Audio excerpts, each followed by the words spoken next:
It's not easy being a B school student.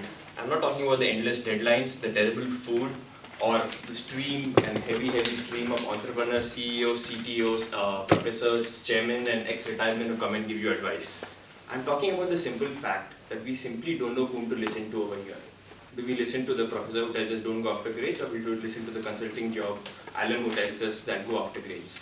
And this is what I'm going to talk to you about. How in the world do you choose whom to listen to in an advice? And I did what any reasonable man of our generation would do. I turned to YouTube, because YouTube is our equivalent of Buddha under a tree.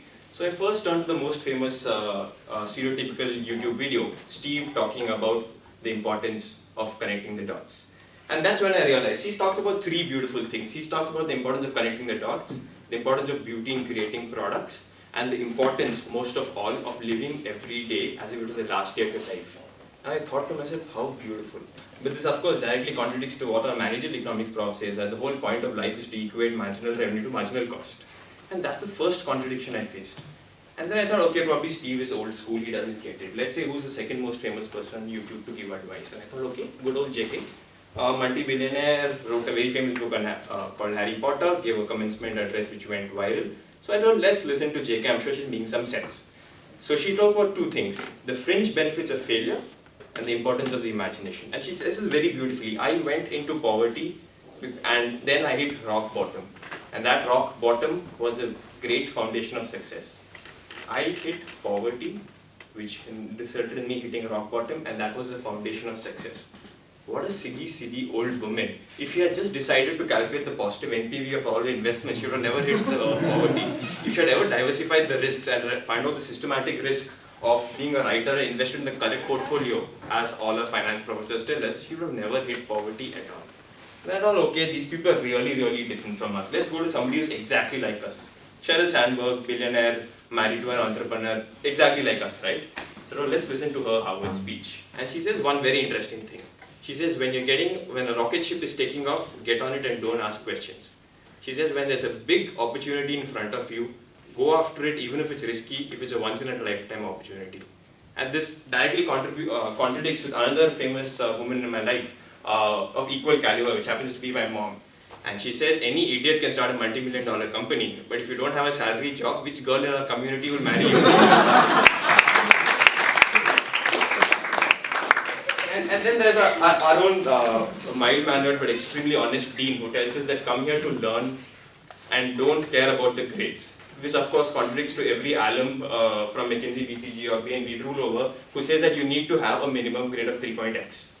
And then as B school students, we know most of our professors are either misdirected or lying to us when they say that grades are not important, learning is. Because as every B school student in every part of the world knows, that 13.6 billion years of the Earth's existence, the evolution of Homo sapiens from Homo australopithecus, the French Revolution, Shakespeare, the moon landing, and the creation of MS Excel were all directed towards one single point in history. That's a consulting interview. So, whom do you believe? Do you believe the professors who tell us that learning is important and not marks? Or do you believe the guy with the 18 to 25 lakh salary range who comes and tells you that, dude, I got this job because I got a mark and I had no social life? So this is the biggest contradiction of life. Super successful people, after being successful, come and tell us that you need to do this, this and this, don't listen to this, this and this. And when this and this comes and tell you don't listen to this and this, you're really confused.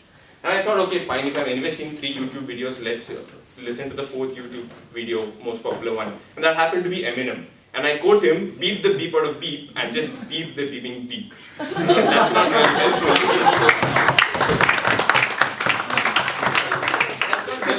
And I can't really use that in life, and if I get successful, I can't even quote him in a public place. So then I realized that the best way I can do it is to introspect.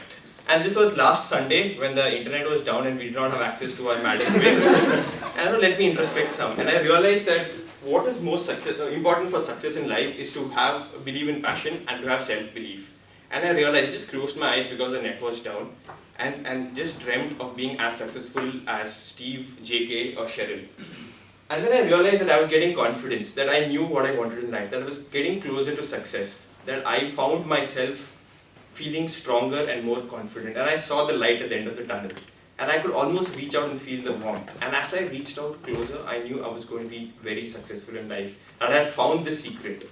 And as I just was a centimeter from that light, I reached out some more, The internet came back and I started doing the finance quiz. Thank you.